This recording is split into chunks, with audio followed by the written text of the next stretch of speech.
di alam terdapat dalam dua bentuk, yaitu senyawa fosfat organik pada tumbuhan dan hewan dan senyawa fosfat anorganik pada air dan tanah. Fosfat organik berasal dari hewan dan tumbuhan yang telah mati yang diuraikan oleh dekomposer atau pengurai menjadi fosfat organik. Sementara itu, fosfat anorganik yang terlalu dalam air tanah atau air laut akan terkikis dan mengendap di sedimen laut. Oleh karena itu, fosfat anorganik banyak di bebatuan. Proses siklus fosfor diawali oleh pelapukan batuan fosfor tersebut akan diserap oleh tanah pada daratan yang dapat langsung dimanfaatkan oleh tumbuhan.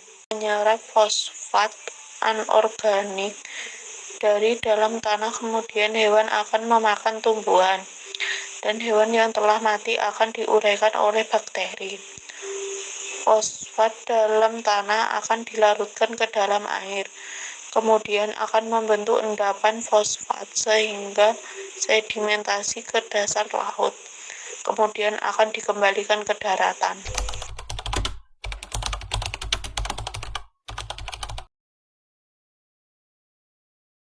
Pelapukan batuan secara alami dipengaruhi oleh faktor cuaca, hujan, dan erosi sehingga mengakibatkan fosfor berpindah ke tanah.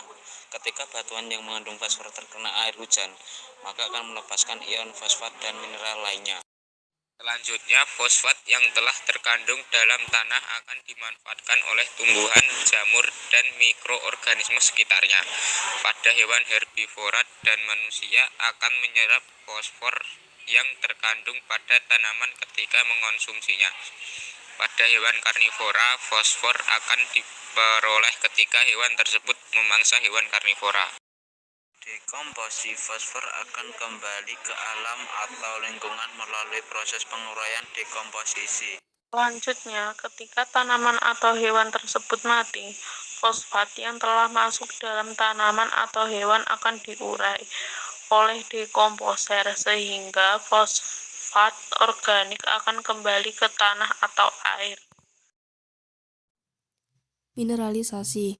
Proses telur fosfat dilanjutkan oleh peran bakteri dalam tanah yang akan memecah bahan organik menjadi bentuk fosfat yang dapat diserap tanaman.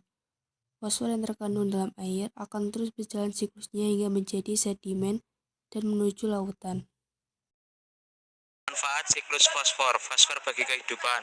1. Untuk membantu proses dalam tubuh seperti metabolisme karbohidrat, lemak, dan asam nukleat. 2. Untuk sel-sel protoplasma dan jaringan tulang serta saraf. 3. Untuk membuat pupuk, bahan peledak, pasta gigi, kembang api, deterjen, korek api, dan pestisida. 4. Fosfat memiliki pengaruh secara biologis pada komponen nukleotida dan asam nukleat pembentuk DNA dan RNA tubuh.